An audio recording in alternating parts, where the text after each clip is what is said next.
So here we go, part two of the Rawkhouse, of how I got introduced into the dope game, and how the Mexican homies plugged me in. And I was trained by the best, and I was schooled by the best, and I learned from the best. And that's why I lasted as long as I did in that game. Never had to snitch on nobody, never had to rat nobody, didn't burn motherfuckers. There's a couple people that I probably owe maybe a little, like $100 or $50 to or whatever. And it's because during the time of me owing them that money, some funk erupted and we weren't going to see each other again unless we were going to kill each other. So that's how that stayed. But I've never burnt anyone for drugs. I never been in trouble for drugs and nothing like that. I got in, did my thing for as many times I did, lived off of it, made money off of it, bought a lot of things off of it, got the fuck out once my life changed. So I've been, steered clear of that for almost 15, 16 years. Thank God. But here's the continuation of part one called The Rawkhouse. This is now part two of episode 3. The Rawkhouse Part 2, my introduction into the dope game, into the Rawkhouse and what it was like. So then, as we left before, we were at Avocado Lake.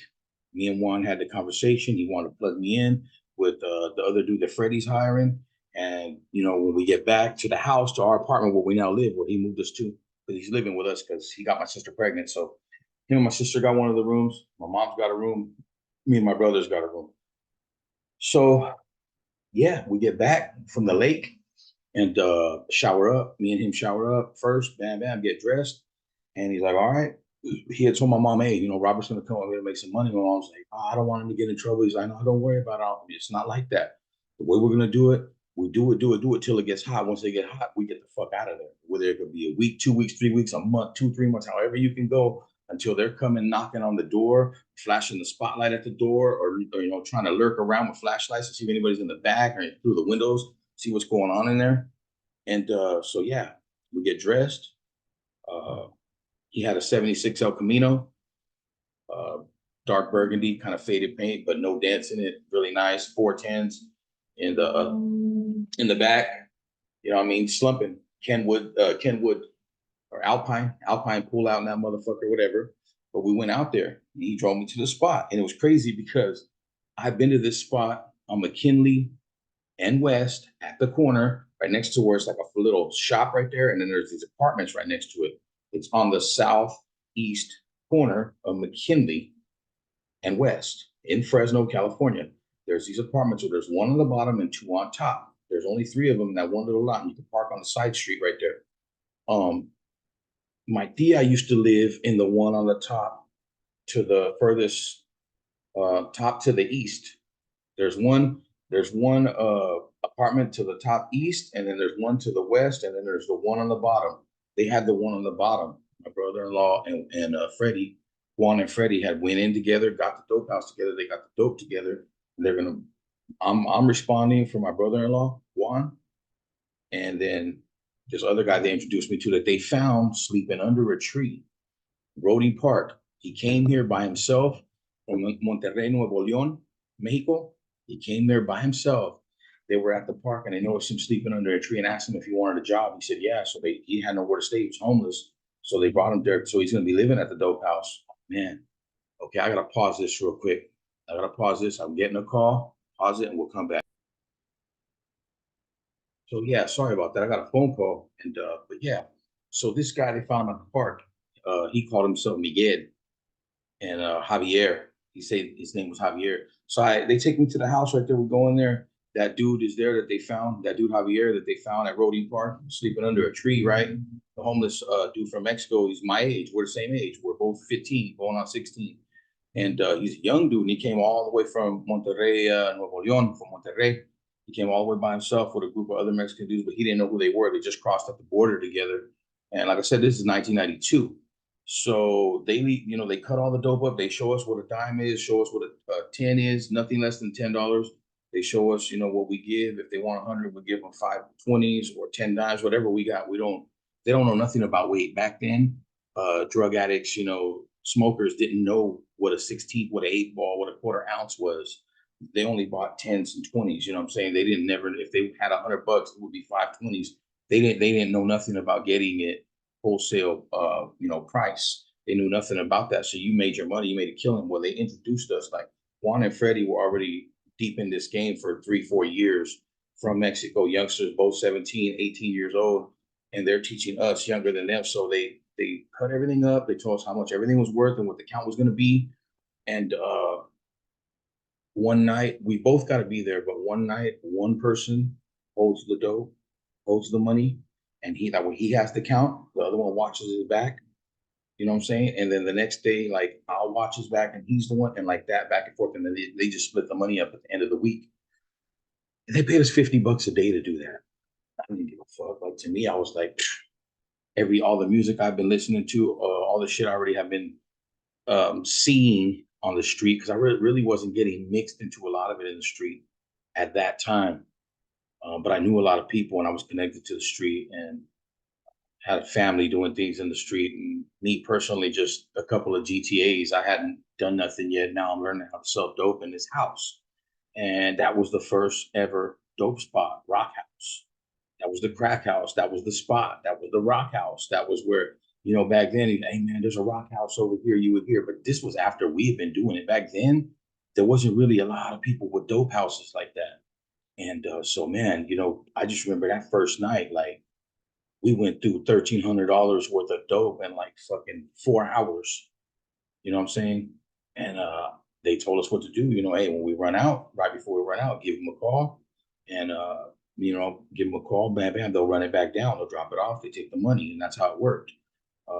Whenever we ran out or we had a problem or something was going down, we call them if they weren't there, and they'll be, they're close by. They're usually staying in the other motels, not too far away. They were like, they had straps, everything. So, we start dealing. We're dealing, making tons of money for these guys. Days go by. Me and the dude that's sleeping under the tree, me and him are coming tight. We're becoming real tight because we're together all the time. We did it from 6 to 6, 6 p.m., 6 a.m., 6 p.m., 6 a.m. It got to be a routine to where the first couple of days my brother-in-law dropped me off and then picked me up with the count or whatever when we were done. But like the third day, he had a 74 glass house, white one with a red like burgundy interior. And he just gave me the keys and he told me, go ahead, you can take that. You can go on your own now. That way you can come home when you're ready. And I don't have to keep getting up, because my sister was pregnant at the time. And he's like, your sister she gets pissed when I got to get up early in the morning or whatever. She don't want me driving around, whatever the fuck he said. And I was like, all right, cool. And so, yeah, I mean, we're in there. Me and this dude are getting real tight. We're learning each other. This fool used to like to fuck hookers because he's from Mexico and they never had girlfriends over there. And during those times, you couldn't just be taking girls and doing what you wanted with them. Like girls weren't as loose over there in his ranch as they were here. He called them the cholias, the little Mexican chicks, the little cholas, whatever, the little homegirls. And they used to call me a cholo because the way I was, the way I dressed, and the people that I hung out with back then was Dickies and Levi's and Nike Fortes and white t-shirts or some, red t-shirts or whatever, black jackets, Raider jackets, bomber jackets, Raider hats, 49er hats, you know what I'm saying, all that shit. And my introduction to the Rawkhouse, man, that's what it was. And that was the first little installment. That's like 5 cents, 5% of what I went through in that game. From there, we lasted there like about 40 days. It got so hot where we started having the cops flashing. They park in the front of the street and they're flashing 2, 3 CHP officers flashing lights at all the windows, and they're telling people to come out. Nobody's coming out. They're saying they're going to come in. Nobody comes in. We jump out all through the back fucking window and then go to the back and jump the brick wall to the Squire Market and run through the fucking alley all the way over there toward the tracks where fucking Motel Drive is, where the Candyland used to be. Candy Motel used to be Candyland, where the Candy Motel used to be. If you're from the game and you're old school and you're from Fresno and you're really from the motherfucking game, you know all about Motel Drive. You know about the Candy Motel. You know what I mean? You know about the Sands. You know about the Fresno Motel. You know about all those motels out there, because that's where the money was. That's where everything was. That's where the pimping was. That's where the drugs was. We went from that house when it got hot. We abandoned the house. Feds came through because you got to understand, my brother-in-law and his partner, they already had done prison time for drugs. And when they did their prison time and came out, they crossed. They crossed right back. As soon as they got deported to Mexico, to the border, they would fucking cross right back that same night. They already had people waiting for them. They paid money. He would pay money to the coyotes to sneak them through. and he had family that did that, so he never had a problem coming back. So these dudes were federal cases already. So when they start seeing their face around again in the same kind of area on the east side this time, not just the west side, because they were in the west side before. Now they're in the east side and they're making money. And my brother-in-law done bought a big old fucking yellow, 74 fucking K5 lifted. And this is in fucking 1992. Big old K5 with a black Phantom top. Motherfucker had 350 in it, bro. Roared like a mother. He went and bought him one of those. He already had an El Camino 74 El Camino. Nice, really nice vehicle. He liked Chevys. And then he had the Glass House, the 74. So my brother-in-law was doing well. Well, somebody dropped a dime on him. We didn't know who it was at the time. And we didn't know who it was at the time, right? But we had an idea, and it came out later on, a few years later, we found out who it was. Somebody was dropping a dime to the immigration and the federal agents, where my brother-in-law was and where he was selling dope and this and that. Somebody dropped a dime on him. We didn't find out who it was till years later. But yeah, and that was my introduction. Me and the homeboy Javier, the dude that was the bum from Roding Park. Now I'm gonna do it part 3. Me and him, we got real tight, and we ended up when they ended up on the run. My brother-in-law and Freddie, because they were had federal cases and they got ratted on. Federal agents, marshals came through with pictures looking for him through the neighborhoods, to my mom's apartment where he moved us, back to the dope spot, everywhere. He was on the run for about 3 days, and then he took all of his shit and he took off back to Mexico. And when he got to Mexico, when he got to the border, they arrested him. And he went back to prison. Well, me and the homeboy Javier, we just kept going. From there, we went to the tracks, and we used to serve out there on the tracks. Motel Drive train tracks. We used to wait till it got dark and we sit on the tracks and serve. It got to a point where I didn't have to serve nobody. I just watched Javier's back. I had my own little sack on me, but I watched Javier's back, and Javier would flip about $1,500, $2,000 running from car to car, from a pimp's car to a host car to a John to a regular motherfucker back, and just motherfuckers running back and forth. And I just got his back with the strap, and he's paying me, a couple $100 a night to do that.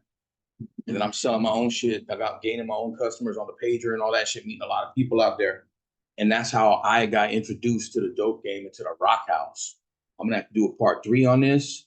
When we come back with the part 3 of this, it's just gonna tell you where I went from there. When we start serving on the tracks, we had a routine. When it's 6 to 6 again, we use the same thing. See, all those customers that my brother-in-law and Freddie had that knew them for years, we inherited them when they got rushed by the marshals and had to leave the country, and Juan got arrested, but Freddie didn't. Freddie got another identity, and he fucking changed his name and everything, ID, I don't know how the fuck he did it, but he knew people. He had his whole shit changed, and he lived like that. He ended up just hiding for a couple of months, and then he came back up, and he was good. He was still serving, but he was doing it very, very low key. But see, I learned my shit from the Mexicans, from Mexican homies, the Border Brothers. From Mexico. From those 2 dudes, I met about 5 other guys. And me and this dude, Javier, we started doing our own thing. Well, me and Javier blew up about 3 months after this, because he met some chick that just came out of Chowchilla, some gangster chick from Parkside. And if anybody knows, back in the day, like now, she's bad. She's old. She's all smoked out and stuff like that. Drugs really done a number on her. You know what I'm saying? She's in her 50s. She's not looking good at all. But back in her prime, everybody knew who Casper was, the homegirl from Parkside, because she put in work. You know what I mean? Literally, she was in prison and shit like that. So a lot of people knew her, but that was the homie's old lady. He ended up meeting her at slanging dope to her earlier in the day. So when he picked me up, he had her with him.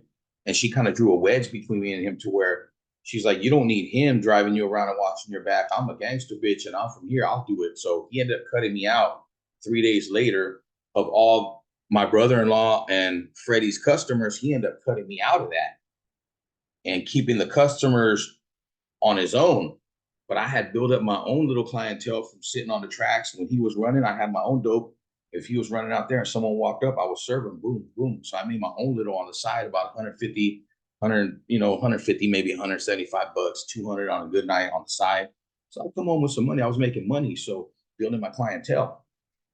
And it's, from there, we went on to, to a lot of other things in terms of when it came to the dope game. It evolved into other stuff. And there's different levels of it, different stories that come from that. But that right there was my introduction into the dope house, into the rock house. That was my introduction into the drug trade. And this was when you really had to know people to get cocaine and to get certain things. You couldn't, everybody didn't have it. Not your Tom, Dick, and Harry, this motherfucker over here. That everybody has it nowadays. You don't need to really look for anything. Back in those days, you had to be really connected to have the stuff and good stuff. And I have more parts on this. There was parts where I was serving the West Side when they went through a drought and they started getting stuff. They didn't even know who they were getting it from. It was from me. And this is back, uh, early mid '90s, and then even in the early 2000s. And what I'm saying, I was connected through the right people for a long time. And yeah, man, it was something being entrenched in it. As the more years went along, you'll see I got more and more and more deeper, start making a lot more money, building my clientele. And a lot of things came from that, including making music, people trying to rob me, hate people hating what I'm doing. They don't like that I'm doing well in the hood. My own friends not wanting to see me doing well. A lot of things happen. And I'll get into that stuff and I have more parts on this. This is my introduction into the Rock House, and I hope you enjoyed it. And if there's something you want to know on a particular part of this story, then just leave a comment or give me a message there or whatever the hell. And I'll get to it. I'll speak on it. Let me know what it is you want to know, or if you got any questions about it, and I'll speak on it. And if you're watching, I appreciate it. To those that are. And this was episode 3, my introduction to the Rock House. And there you have it. I think this is part 2. I don't know if we're going to do a part 3, but if we do, we do. If we don't, we don't. You already know what it is. Thank you for watching. We'll see you next time.